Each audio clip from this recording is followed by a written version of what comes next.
Hey everyone, and welcome to John Talks Indian Cinema. I am your host, the Indian Cinemaniac John, back with not a trailer reaction, but another 10ish minute review. Now, the film, and I'm thrilled to say I finally watched another Aamir Khan film because you guys know he's my go-to.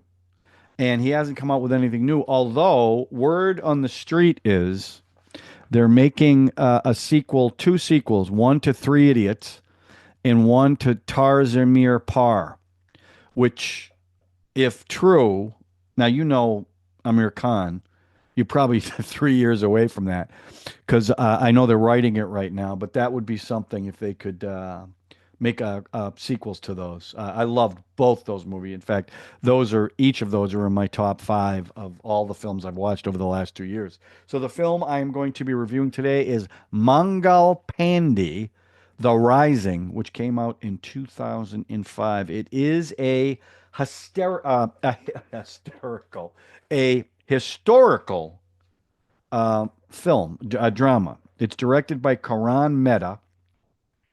It stars Aamir Khan, who I don't have to go through his filmography that I've seen because I've seen just about everything that he's done. It also stars Toby Stevens. Now, this one did surprise me because I've actually seen him in a couple of things that I really liked him in: Black Sails and Lost in Space, the remake on Netflix, where he was really good in it. I didn't even know it was the same guy because he looked so young in this movie. And Rani Mukerji. Now they're based on actual events. And okay, so the story is about Mangal Pandey, who is an Indian sepoy, I think they were called, in the British Army. And he saves um, his commander, William Gordon, and they become friends. And the story is how Mangal and his fellow Indian soldiers get pushed because of a new gun, the Enfield rifle, which takes different ammo. And the ammo is covered in uh, fat, cow fat, and pig fat, I think it was. And this ammo, you have to bite the top, pour it in the rifle, and they can't touch. And one was for bad for Muslims, and one was bad for Hindi. Yeah, greased with pig and cow fat, which is against the Hindi and Muslim religions. And they're lied to. In fact, his friend William Gordon,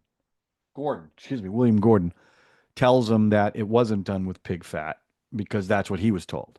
Well, then they find out it was. So that's the seeds of the revolution, of breaking away from the British rule and the Indian Trading Company, I think it was the company. Um, and how through his sacrifice, the colonels, the beginning of a rebellion takes place, which is successful much later on. But that really is basically the story. So I will give the story a 4 because I knew nothing about this chapter in history. I knew nothing about this Mangal Pandey, the real person. And then, in the aftermath, you read a little bit about the actual people, and it's pretty interesting, especially William Gordon, because he was very sympathetic to Mangal and his fellow soldiers, and he thought that they were wronged. In fact, he ends up having a relationship with an Indian woman. Um, and the only thing I will say that surprised me about the story as I'm watching it, because it's an Aamir Khan film, but I will say to you that it's really told by the point of view of William Gordon, and he's actually in this film a lot more than Aamir Khan is, and that really surprised me.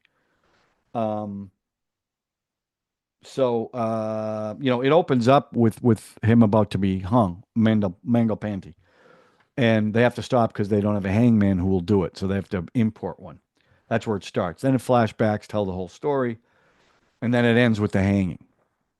And it ends with the hanging and the rebellion.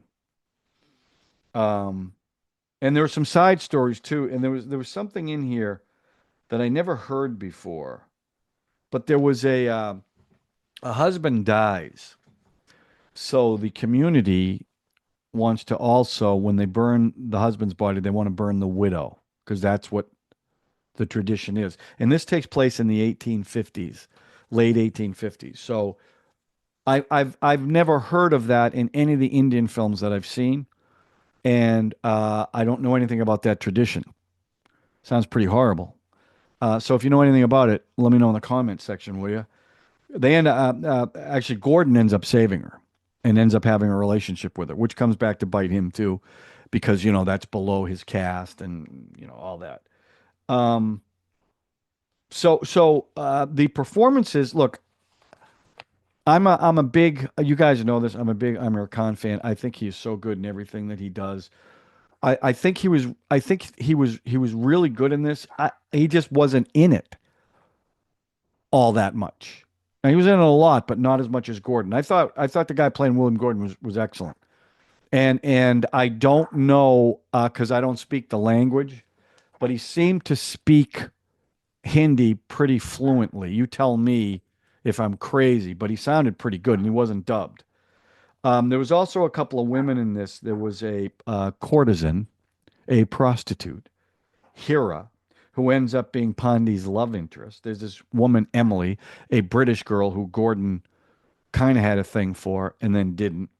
And she was unceremoniously eradicated from this picture. She was in it and then she wasn't. Not she wasn't killed. She just wasn't there anymore. And then there were a couple of bad guys. The British were bad and they kind of played that bad other than Gordon. Um, but I thought the performance, I'm going to give the performances a 4. I thought they were good. I thought the two of them were really good. And actually, some of the soldiers that were with Pandey, I thought were good. I mean, the British were kind of cutouts, two-dimensional cutouts. They were just bad, especially one guy.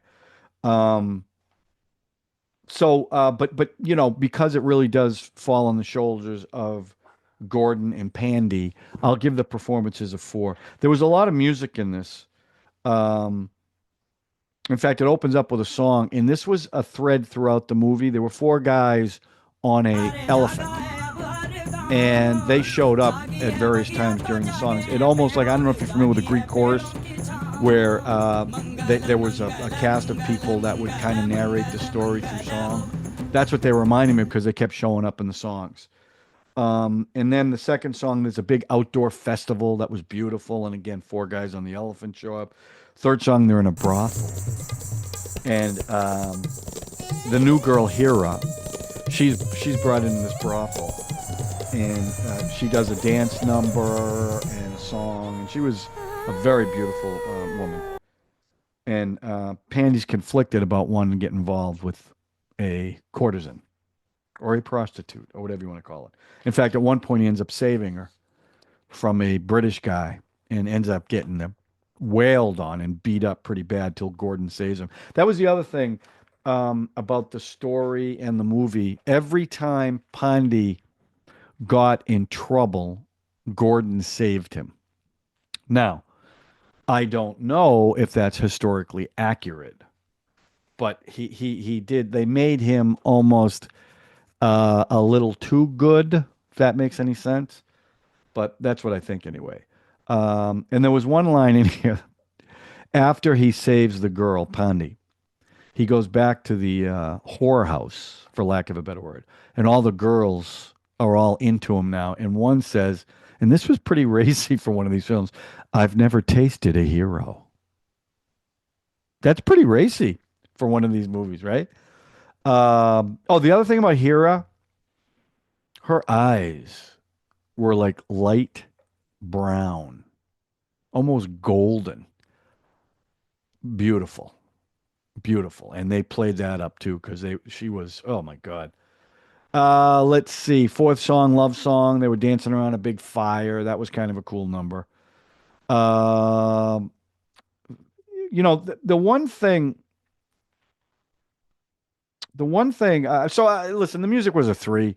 My problem with the music was in a historical drama like this, do you really need that? Now, there was some scenes like in the courtesan's house where it made sense, but there were other scenes where it didn't. Like there's all this tension, and there's one amazing scene where the British pull out their guns to shoot the soldiers because they're rebelling, but the soldiers flank them, completely surround them, and they're all holding torches. Visually, it's an unbelievable scene, but you go from the tension of those scenes to some number in the middle of all this rebellion tension. It didn't make any sense to me. And there's also Gordon's the girl that's living with him to protect her. Her family wants to kill her, but they're out gallivanting and dancing and stuff. It was kind of, I didn't really get that. But the music was a three. It was okay, a little out of place. As far as my verdict on the overall film, I enjoyed it. I mean, I really did. It was really interesting, and obviously, it makes me want to learn a little bit more about India's history because I know nothing about it, and I never heard of this before. And now that you find out it's real people, I find that interesting. And it was good to see Aamir Khan in another film because it's been a while since I've seen anything that he's been in. So overall, I think I would give this movie. I mean, it kept my interest, and I wanted to know what happened. I'll give it a four. I thought it was well done. It was beautifully shot. The costumes were great. The colors really popped. And the story of this real guy, in fact, it ends. He's, he's about to be hung and he yells attack while all the people are watching this with the military in the front and all the people and the ex-soldiers in the back. And when he says that, as he's being hung, in the way he's being hung, they drop a bag and he gets pulled up a tree. So it's not like, in the West where they drop him down. No, he goes way up. And now the crowd just heads for the gallows and attacks the soldiers. And that's where it ends. And then it talks about the seeds of rebellion. And then the narrator. Now, I will say one other pet peeve I had was the voiceover narration. I didn't think it was necessary, but they give special thanks to Puri, who was the narrator. And I knew it was going to be somebody, who was going to be well known, and it was. But I didn't think it was necessary because there were scenes where they didn't do the dialogue. You can see them talking, but all you hear is the narration. So I'm sure some scenes got cut. This is probably a much longer movie, so that was kind of irritating. But overall, I'm going to give it a four. I enjoyed it, and like I said, it was good to see him in another movie. Let me know if you saw this movie, what you think about it. And I was reading the reviews on this, and some people, it's so weird with the film like this where they are historical, how accurate they are. Some people say it's propaganda. Other people really like the historical portion of it and what Mangal Pandey meant to India. So let me know what you think. If it's the first time to the channel, recommend a movie, recommend a trailer you want me to react to. Love to get feedback from you guys. And if you do that, why not subscribe, hit the notification button, hit the like button, and please share. That would be great if you would do that, okay? So that's it. We'll talk to you soon on John Talks Indian Cinema with another 10ish-minute review. Thanks for watching. Zooby dooby nache kyun pagal stupid man. Zooby dooby pampara, zooby dooby param pam. Zooby dooby nache kyun pagal stupid man.